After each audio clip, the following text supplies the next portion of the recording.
Hurricane Sandy cut power to about 8 million homes, shut down 70% of East Coast oil refineries, and will exceed, economists say, the $15 billion worth of damage caused last year when Hurricane Irene hit New York.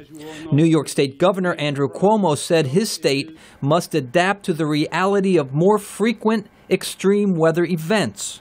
Carol Werner with the Environmental and Energy Study Institute says climate change scientists have long predicted that intense storms, droughts, and forest fires would result from the rising temperatures and sea levels caused by global warming. Scientists have been warning us about this for decades, and unfortunately it is all happening much earlier than what they had originally predicted back in the 80s. But climate change skeptics take issue with the argument that global warming is to blame for intense storms.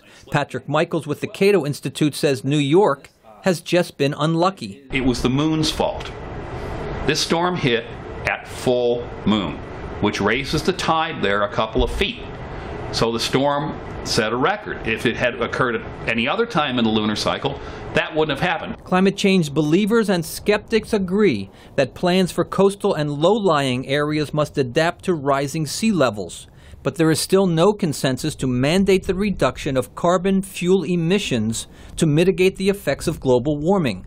Michael says the private sector will change over time as innovations bring down the cost of clean energy. The best policy is not to do very much about it, because technologies will change dramatically over the course of a century. Consider what it was like a century ago.